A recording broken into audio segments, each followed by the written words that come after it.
1128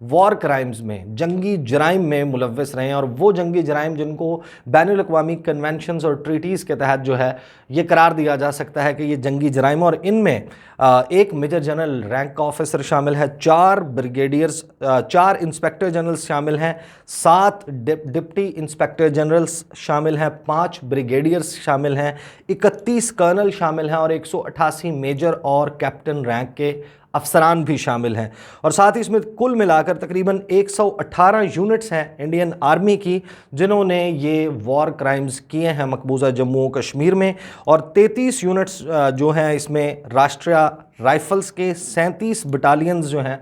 border security force کی، اسی طرح 48 دیگر یونٹس ہیں جنہوں نے یہ وار کرائمز کیے ہیں بھارت میں۔ پھر وار کرائمز کی تفصیل میں جو جینوسائیڈ،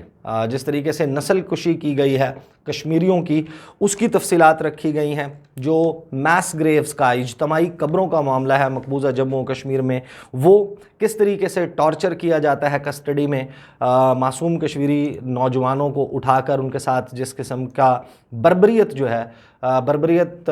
آمیز سلوک جو ہے وہ روا رکھا جاتا ہے۔ پھر کیمیکل ویپنز، کیمیائی ہتھیاروں کا استعمال جو چل رہا ہے، اس کے اوپر باقاعدہ ایک بڑی تفصیل اور ڈاکومنٹری ایویڈنس موجود ہے۔ اسی طریقے سے جو خواتین اور بچوں کے خلاف جس قسم کے مظالم ان پر ڈھائے جاتے ہیں اور ریپ کے انسیڈنٹس ہیں، اس پر بہت زیادہ تفصیل سے اس میں جو ہے چیزیں سامنے رکھی گئی ہیں، انکشافات کیے گئے ہیں۔ جو انفورسڈ ڈس اپیرنسز ہیں اس کے حوالے سے کہ تقریباً 8 سے 10 ہزار کشمیری ایسے ہیں جو لاپتہ ہیں، جن کو جبری طور پر لاپتہ کیا گیا ہے، اور ان کی جو جن کو ہاف وڈوز کہا جاتا ہے، یہ کنفرم ہی نہیں ہے کہ وہ شخص زندہ ہے یا نہیں، اور جو اس کی جو بیوی ہے وہ کس طریقے سے ایک بیوہ کے طور پر اپنی باقی زندگی گزار رہی ہے، ان کی تفصیلات رکھی گئی ہیں۔ جو پیلٹ گنز کا استعمال ہے اس کے حوالے سے، اور جس طریقے سے ایک کلیکٹیو پنشمنٹ پورے کشمیریوں کو دی جاتی ہے، بھارت اس میں search and cordon and search operations کے نام پر جس طریقے سے مسلمانوں کی وہاں پر پراپرٹیز کو تباہ کرتا ہے، اور جو قوانین ہیں، جو کالے قوانین ہیں، ان کے حوالے سے تفصیل موجود ہے۔ بڑا تفصیلی جو ہے وہ یہ ڈاسیر ہے، اگر آپ اس کو جا کر دیکھیں آپ کو بہت ساری چیزیں آپ کے لیے اس میں سامنے آئیں گی، آپ کو اندازہ ہوگا کہ بھارت کس قسم کے جرائم میں وہاں پر ملوث ہے۔ ایک چیز جو بہت سٹینڈ آؤٹ کرتی ہے اس میں اور بڑا ڈیفرنٹ ہے، اور یہی امتحان ہے بھارت کے جو آزاد میڈیا، سو کالڈ آزاد میڈیا بھارت کا، اس کا جو امتحان ہے وہ شروع ہوتا ہے۔ ایک سلائیڈ اس میں موجود تھی، اس کے اوپر جب گفتگو ہوئی وہ بڑی انٹرسٹنگ ہے کہ جو داعش ہے، ISIS، اس کی باقاعدہ سرپرستی بھارت کر رہا ہے۔ اب یہ دعویٰ ہے، یہ پاکستان نے الزام لگایا ہے، اور اس الزام کے حوالے سے اب بھارت کے میڈیا کا امتحان یہ ہے کہ وہ جائے، اور پاکستان نے صرف یہ نہیں کہ الزام لگایا، پاکستان نے کہا ہے کہ گلمرگ جو مقبوضہ کشمیر کا علاقہ ہے، اسی طرح راجستھان میں جے پور، جودھ پور، اور ایک تیسری جو جگہ ہے انوپ گڑھ یہاں پہ، اور اسی طریقے سے اتراکھنڈ میں چکراٹا کا ایریا ہے۔ اچھا، یہ صرف جگہوں کے نام نہیں ہیں، ان کے باقاعدہ میپ کوارڈینیٹس دیے گئے ہیں، لانگیٹیوڈ، لیٹیٹیوڈ، جو میپ کوارڈینیٹس ہیں وہ آپ کو پن پوائنٹ لوکیشن بتاتے ہیں۔ یہ جو تصویر ہے، اس تصویر کا میں اس کو سامنے رکھ دوں گا، اس تصویر کے حوالے سے میں اس کا ایک لنک جو ہے وہ پوسٹ کر دوں گا، آپ اس جا کے اس تصویر کو بھی دیکھ سکتے ہیں۔ جو میرے انڈین ویورز ہیں وہ اپنے میڈیا میں اگر کسی کو جانتے ہیں اس کو یہ بھیج سکتے ہیں کہ یہ میپ کوارڈینیٹس ہیں، اگر آپ کے لیے بھارت نے یہ نو گو ایریاز نہیں بنائے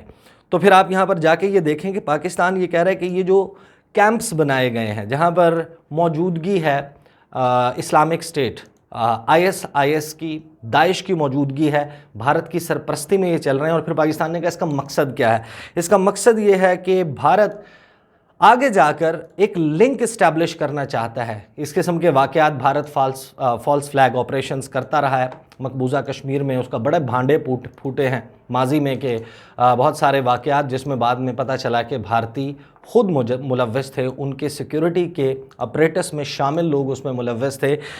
تو پاکستان جو ہے اس نے یہ کہا ہے کہ یہ ISIS کے ملیٹنٹس ہیں، ان کا ایک لنک اسٹیبلش کرنے کی کوشش کی جائے گی، ان کو انفلٹریٹ کروایا جائے گا، اور اس کے ذریعے جو کشمیر کی فریڈم موومنٹ ہے، آزادی کی تحریک ہے جو انڈیجنس ہے، اس کو بدنام کرنے کی کوشش کی جائے گی، اور پھر یہ کہا جائے گا کہ جو اپنے وار کرائمز ہیں ان کو یہ جسٹیفائی کرنے کی کوشش کریں گے کہ ہم تو یہ سب کچھ جو مظالم کے نام پر ہمارا کہا جا رہا ہے یہ ہم اس وجہ سے کر رہے ہیں کیونکہ ہم تو انسداد دہشت گردی کے آپریشنز کر رہے ہیں داعش کے خلاف۔ یہ تو گفتگو تھی۔ اس کے علاوہ میں اس سے پہلے کہ میں آپ کو بتاؤں کہ یہ ڈاسیر سامنے رکھنے کے بعد کس قسم کا پیغام پاکستان کی طرف سے دیا گیا، میں آپ کو یہ ضرور بتا دوں کہ جو بہت سارے لوگوں نے میرے سے یہ سوال کیا، میں نے وہاں کی ایک تصویر جو ہے وہ پوسٹ کی تھی اور بتایا تھا کہ آج میں اس کے حوالے سے ویڈیو کروں گا، تو بہت سارے لوگوں نے کہا کہ پہلے بھی تو ہم نے ڈوزیر دیا تھا، کیا فائدہ ہوا اس کا؟ ظاہر ہے کہ ایک جینون سوال ہے۔ بھارت کے حوالے سے انٹرنیشنل کمیونٹی جو ہے اس کا رویہ بڑا مختلف ہے، وہ بڑی آنکھیں بند کی ہوتی ہیں انہوں نے، اور اس قسم کے ڈوسیئرز جو ہیں وہ سر سے گزر جاتے ہیں۔ اس کے حوالے سے کچھ اسپیسیفک سوالات ہوئے تھے اس پریس کانفرنس میں۔ ڈاکٹر موئید یوسف نے، وزیر خارجہ شاہ محمود قریشی نے بڑے واشگاف انداز میں یہ بتایا کہ چیزیں جو ہیں وہ تبدیل ہو گئی ہیں، ماضی میں پاکستان یہ کرتا ہی نہیں رہا، یہ جو ایکسرسائز کی گئی ہے گورنمنٹ آف پاکستان کی طرف سے، اس سے 3 سے 4 جو ہیں وہ اب ایک واضح ایک تبدیلی سامنے نظر آ رہی ہے کہ وہ لوگ جو بیک ڈور، کلوز ڈور میٹنگز میں بھی بھارت کو ڈیفینڈ کیا کرتے تھے، انہوں نے بھارت کو اس طریقے سے ڈیفینڈ کرنا چھوڑ دیا، اس کی حمایت نہیں کرتے، لیکن وہ یہ کہتے ہیں کہ ہماری مجبوریاں ہیں، ہمارے بزنس انٹرسٹس ہیں، ہمارے جو کاروباری مفاد ہے وہ بھارت کے ساتھ وابستہ ہے، اس وجہ سے ہماری پالیسیز جو ہیں اس میں تھوڑا بہت سکم موجود ہے۔ دوسری بات کہ جو گزشتہ ڈاسیر تھا پاکستان نے وہ ڈسٹریبیوٹ کیا انٹرنیشنل کمیونٹی کو بھجوایا، اس کے حوالے سے ڈاکٹر موئید یوسف نے آج یہ دعویٰ کیا، اور انہوں نے کہا کہ یہ آپ چیک کر سکتے ہیں، کوئی اگر اس کو کاؤنٹر کرنا چاہے وہ کاؤنٹر کر سکتا ہے۔ انہوں نے کہا کہ پاکستان کو کسی بھی ملک نے، کسی بھی آرگنائزیشن نے جس کو آخری ڈاسیر پاکستان کی طرف سے اکتوبر 2020 میں دیا گیا تھا، پاکستان میں جو بھارتی دہشت گردی کے ثبوتوں پر مبنی تھا، اس کے حوالے سے کسی ایک ریسیپینٹ نے جس کو یہ ڈاسیر بھیجا گیا تھا، پاکستان کو یہ نہیں کہا کہ آپ کے ڈاسیر میں سکم موجود ہے، آپ کا یہ جو الزام ہے اس میں یہ ویریفائی نہیں ہو سکتا، اس کے حوالے سے پاکستان کے ڈاسیر کو کوسچن نہیں کیا گیا۔ تو یہ ایکسرسائز جس کو بہت سارے لوگ سمجھتے ہیں کہ فیوٹائل ہے، تو میرا خیال ہے کہ جس قسم کی بات کی گئی ہے یہ فیوٹائل نظر نہیں آتی۔ اچھا، اب میں کوئکلی آ جاتا ہوں، مجھے اندازہ ہے کہ آج ویڈیو کی ڈیوریشن تھوڑی سی زیادہ ہو جائے گی، لیکن اس کو سمجھنا بہت ضروری ہے کہ جو میسیج اس کے ساتھ دیا گیا ہے۔ ڈاکٹر شیریں مزاری جو ہیں انہوں نے گفتگو کرتے ہوئے کہا کہ میں بین الاقوامی برادری جو ہے اس کو مخاطب کرنا چاہتی ہوں، سب سے پہلے اقوام متحدہ کو۔ اقوام متحدہ کی اس حوالے سے سیکورٹی کاؤنسل کی ریزولوشنز موجود ہیں خواتین اور بچوں کے تحفظ کے حوالے سے، جبکہ آرمڈ کانفلکٹس چل رہی ہوں، لڑائی چل رہی ہو کسی بھی ایریا میں، وہاں پر بچوں اور خواتین کے بچاؤ کے لیے باقاعدہ قراردادیں موجود ہیں، اور اگر یہ ریاستیں جو وہاں پر کانفلکٹ میں جو ہے وہ برسر پیکار ہیں ایک دوسرے کے ساتھ، وہ کسی بھی قسم کی وائلنس، متشدد جو ہے وہ واقعات میں ملوث ہوتے ہیں خواتین کے حوالے سے، تو اقوام متحدہ کو یہ اختیار ہے کہ اس ریاست کے اوپر سینکشنز لگائے، پابندیاں لگائے۔ اس حوالے سے انہوں نے کہا کہ یہ سوال پیدا ہوتا ہے کہ اقوام متحدہ کو کس چیز نے روکا ہوا ہے کہ وہ اس حوالے سے بھارت پر پابندیاں نہ لگائے۔ پھر اس کے بعد انہوں نے کہا کہ سیکنڈلی، دوسری بات یہ کہ اقوام متحدہ اور بین الاقوامی برادری جو ہے وہ بھارت پر یہ زور نہیں ڈالتی کہ جو اسپیشل پروسیجرز مینڈیٹ ہولڈرز ہیں UN ہیومن رائٹس کاؤنسل کے، جو وہ مبصرین جو جا کر جن کے پاس یہ مینڈیٹ موجود ہوتا ہے کہ کانفلکٹ زونز میں جا کر وہاں پر آن گراؤنڈ سچویشن دیکھ کر وہاں کی رپورٹس کمپائل کریں، آخر بین الاقوامی برادری اور اقوام متحدہ کیوں بھارت کو یہ پش نہیں کرتا ہے، زور نہیں لگاتے کہ وہ ان کو ایکسیس دے۔ پھر اس کے بعد جو ہے انہوں نے کہا کہ انٹرنیشنل قوانین موجود ہیں، کنونشنز موجود ہیں، ٹریٹیز موجود ہیں، جو انیکسیشن جو بھارت نے جس طریقے سے ضم کیا تھا اس کے مقبوضہ جموں و کشمیر کو 5 اگست 2019 کو، انیکسیشن کے حوالے سے اور آکوپیشن کے حوالے سے بھی قوانین اور ٹریٹیز موجود ہیں، جس میں جنیوا کنونشن بھی شامل ہے، اور اس میں باقاعدہ رولز موجود ہیں کہ جو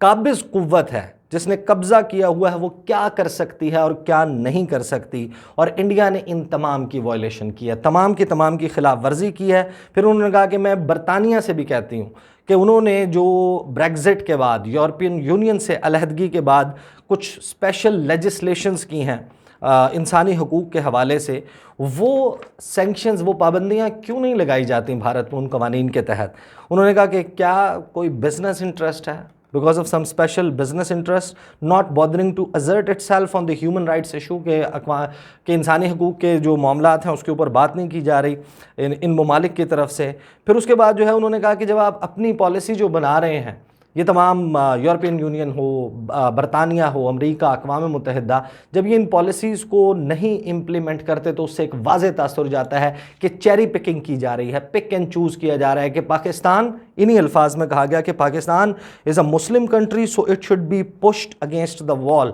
but since we have a lot of business and trade with India, so India should be allowed to do whatever with complete immunity. We won't say a word. This means there is no respect for human rights by these western states. یہ پاکستان کی طرف سے loud and clear کہا گیا ہے کہ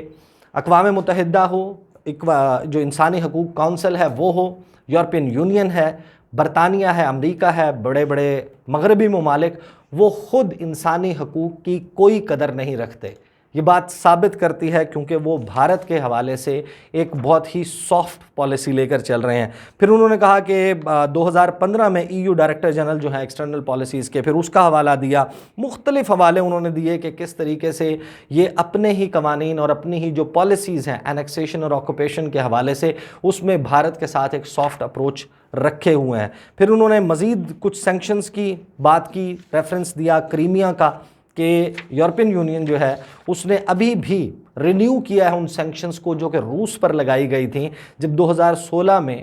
روس نے کریمیا کو انیکس کیا تھا۔ اس کے بعد سے یہ پابندیاں روس کے اوپر لگائی جا رہی ہیں، لیکن بھارت کے حوالے سے اگین کوئی اس قسم کی پالیسی نظر نہیں آتی۔ پھر انہوں نے کہا واضح طور پر کہ ایسے نہیں ہو سکتا کہ آپ چیری پکنگ شروع کر دیں۔ کیا یہ ممکن ہے کہ نازی رجیم جو تھی، نازی جرمنی، نازی پارٹی تھی، اس کا رول ہوتا آج اور اس کو اجازت دے دی جاتی کہ وہ اقوام متحدہ سلامتی کونسل کے اجلاس کی صدارت کرے؟ آج کس طریقے سے یہ ممکن ہے کہ بھارت اقوام متحدہ سلامتی کونسل کے اجلاس کی صدارت کرتا ہوا نظر آتا ہے؟ Now coming to the last part of my video, سوالات کا سوال جواب کا سلسلہ شروع ہوا تھا اور ARY کے اینکر ہیں عادل عباسی، انہوں نے سوال کیا اور اس کے اوپر گفتگو کرتے ہوئے، ظاہر ہے کہ وہ ایک براڈ بیسڈ کوسچن تھا، کشمیر کا ریفرنس بھی موجود تھا، اس میں بھارت جو مظالم وہاں پر کرتا ہے پاکستان میں مداخلت کے حوالے سے بھی، اور جو افغانستان میں بھارت گزشتہ 20 سالوں میں کرتا رہا، اور اس میں بھارت کے جو ریجنل ڈیزائنز ہیں ان کے اوپر بھی بات تھی۔ اس کے اوپر انہوں نے گفتگو کرتے ہوئے باز نہیں آئے ڈاکٹر معیز یوسف، انہوں نے کہا کہ now this counterweight to China is اندر بوگی، کہ یہ جو بڑا منترا جو ہے وہ کیا، ایک منتر جو ہے وہ الاپا جاتا ہے بھارت کی طرف سے کہ پاکستان جو انڈیا ہے وہ چائنا کے مقابلے میں جو ہے وہ ایک کاؤنٹر ویٹ، ایک اس کے ایکویٹ کرنے کے لیے، اس کو اس ریجن میں کمپیٹ کرنے کے لیے مغربی دنیا کے لیے ایک بڑا ہتھیار ہے، ایک بڑا ملک ہے۔ انہوں نے کہا کہ اٹ از اندر بوگی، we know what interest the world has with India, کہ ہمیں معلوم ہے کہ بھارت کے ساتھ دنیا کے کون سے مفاد جو ہیں وہ اصل میں جڑے ہوئے ہیں۔ Just look at what's happening inside India, کہ ذرا دیکھیں تو کہ بھارت کے اندر کیا ہو رہا ہے، and then look at the power that China wields, اور پھر اس کے بعد آپ ذرا نظر دوڑائیں کہ چائنا کتنا طاقتور ملک ہے، کیا پدی اور کیا پدی کا شوربہ، کہنے کا مقصد ان کا یہی تھا۔ پھر انہوں نے کہا کہ it's laughable to even think that this country can be a counterweight to China, کہ یہ سوچ کر بھی ہنسی آتی ہے کہ بھارت جو ہے وہ ہم پلہ ہو سکتا ہے، چین کا مقابلہ کر سکتا ہے، یا چین کے مقابلے میں مددگار ثابت ہو سکتا ہے۔ یہ تفصیل ہے جی، لنکس آپ دیکھ لیجئے گا، انشاءاللہ آپ کے ساتھ اگلی ویڈیو میں ملاقات ہوگی۔ مجھے اجازت دیجیے، اللہ حافظ۔